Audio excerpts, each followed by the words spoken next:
In Unit 2, Part 3, we are going to finish up by looking at x and y intercepts. So, focusing here on problem 1, we are given an equation in what we have standard form. So we have x and y together. So to find the x-intercept, what we're going to do is we are going to replace our y with a 0. When we plug 0 in for y, we are left with x. This becomes 0, so I'll have x equals 4. So our x-intercept is going to be 4, 0. We always write it as an ordered pair. Now, looking below at the y-intercept, we're going to plug 0 in for x. So now we're going to have 0 minus 2y equals 4. And if we think about solving, 0, that's nothing there, so we have negative 2y equals 4. So we're going to divide both sides by negative 2. So our y-intercept is going to be negative 2. And when we go to write it, again, as an ordered pair, it'll be 0, negative 2.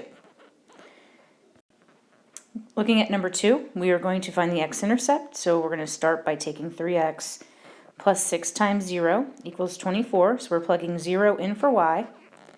So anything times 0 is 0, so that's pretty much gone. So we have 3x equals 24. And we'll divide both sides by 3 to get x equals 8. So we write our x-intercept as an ordered pair, so it'd be 8, 0. To find the y-intercept, we are now going to take 0 and plug it in for x. So we have 3 times 0, which is 0, plus 6y equals 24. So that is nothing. So we'll divide both sides by 6 to get our y-intercept of 4. And when we go to write it, we'll write it as an ordered pair as 0, 4. Example 3, we are given slope-intercept form, and we're going to focus on the y-intercept first. So we're very familiar with picking out the y-intercept when it's in this format, and the y-intercept for this equation is just going to be 0, negative 2. So there's nothing to solve, nothing to plug in. We can just identify that piece. Now, to find the x-intercept, we're going to do what we did in the previous problems. We're going to plug 0 in for y, and we're going to solve for x. So we're going to add 2 to both sides. This is just like solving an equation.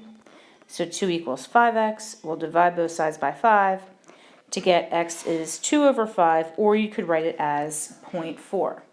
And then our intercept, we're going to write it as a fraction, 2 over 5, or you could do the decimal, 0.4 and 0. For the last example, again, starting with the y-intercept first, we're going to identify that piece, which is 6.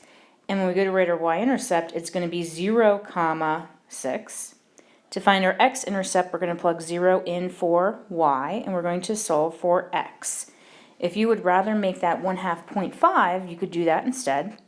But we're going to start by minusing 6 on both sides. So we have negative 6 equals 1/2 x. We're going to divide both sides by a half. And this will give us negative 12. So our x-intercept is negative 12, 0. So the idea, looking at these problems, is that when you want to find the x-intercept, you're going to plug 0 in for y.